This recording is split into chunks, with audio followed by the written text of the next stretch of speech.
کہ حج پہ جانے سے پہلے نا ہمیں کو 2-3 گھنٹے مسجد میں بیٹھنے کی بھی عادت ڈالنی چاہیے، کیونکہ وہاں ہماری عادت نہیں ہوتی، اور وہاں ضروری کام یہ ہے کہ ہم حرم میں بیٹھیں عبادت کریں۔ 15 دن کا حج عمرہ، اور اس میں اگر ہمارا زیادہ وقت بازاروں میں گزر جائے تو میاں ہم تو عبادت کے لیے آئے، تو ہمیں یہ بھی عادت یہاں سے ڈال کے جانی ہے۔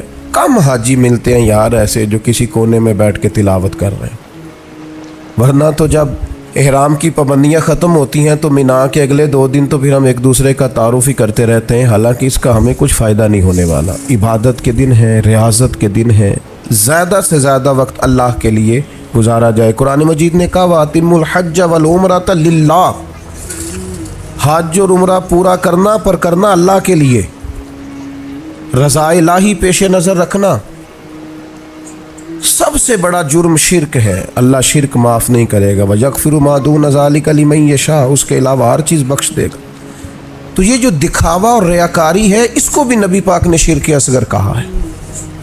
کسی جگہ بھی اپنے دل میں یہ حج ایک ایسی چیز ہے جس کی حفاظت کرنی پڑتی ہے، اس کو محفوظ کرنا پڑتا ہے، اس کا خیال رکھنا پڑتا ہے۔ اگر اس کا خیال نہ رکھا جائے تو بڑی ساری محنت اور بڑا سارا پیسہ ضائع ہو جاتا ہے۔ تو عرض یہ کر رہا ہوں کہ ایک تو اپنا پروٹوکول سسٹم چھوڑ جائیں، آرام اپنا گھر چھوڑ کے جائیں، واپس آ کے آرام کیجئے گا۔ اور جو ماہر ہیں نفسیات کے وہ کہتے ہیں کہ اللہ جب بندے کی نیند پوری کرانا چاہتا ہے تو 20 منٹ بھی آنکھ لگ جائے تو نیند پوری ہو جاتی ہے، ورنہ 14 گھنٹے اے سی میں سونے کے باوجود بھی لوگ اس طرح اٹھتے ہیں کہ ان کا دل کرتا ہے ایک پیناڈول کی گولی مل جائے نا، کبھی جسم دکھ رہا ہے۔ تو نیند پوری کرنے نہیں وہاں جائیں، آپ آرام اور غصہ یہ 2 چیزیں گھر چھوڑ کے جائیں۔ خاص کر کے کہا وَلَا جِدَالَ فِي الْحَجِّ، حج میں جھگڑا نہ کرنا، اور بالخصوص جو اپنی فیملیز کے ساتھ جا رہے ہیں ان سے خاص کر گزارش ہے کہ وہ بالکل اپنے سارے معاملات، فیملی کی بحثیں گھر چھوڑ کے جائیں۔ غصہ نہیں کرنا وہاں جا کے، آرام پسند نہیں ہونا، گھر آ کے کریں گے انشاءاللہ۔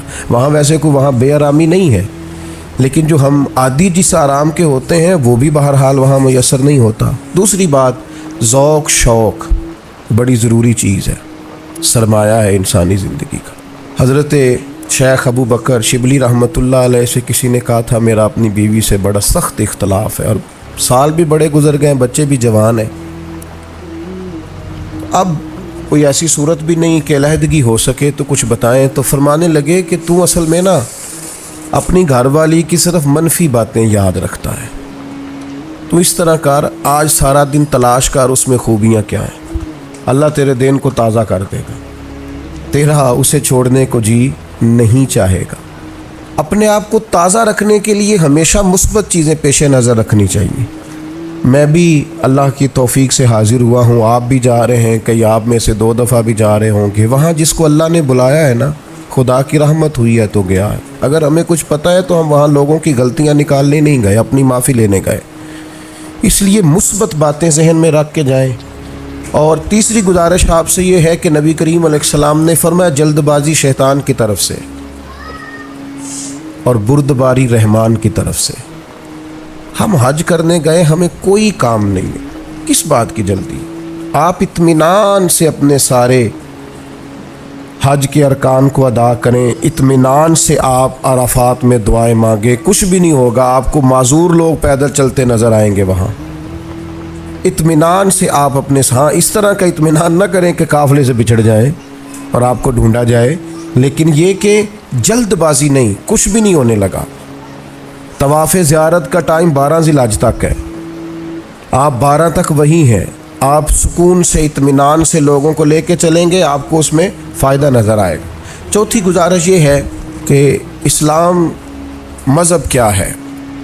حضرت تمیم داری رضی اللہ تعالیٰ عنہ نے نبی پاک علیہ السلام سے پوچھا کہ دین کیا ہے، تو فرمایا دین النصیحہ، میرا سارا دین کسی کا بھلا کرنے کا نام ہے، سارا دین خیر خواہی ہے۔ وہاں ایک دوسرے کو سپورٹ کرنا بڑا ضروری ہے، ایک دوسرے کو لے کے چلنا بڑا ضروری ہے۔ کچھ لوگ آپ کو بوڑھے ملیں گے، کچھ بیمار ملیں گے، کمزور ملیں گے، ان لوگوں کا خیال کرنا بڑا ضروری ہے، اس بات کا خاص کر لحاظ رکھیں۔ 5ویں گزارش حج پہ جانے والوں کی خدمت میں یہ ہے کہ آپ رب کریم کے مہمان ہیں، اللہ نے آپ کو چنا ہے، اپنے وطن کے لیے دعائیں مانگیں،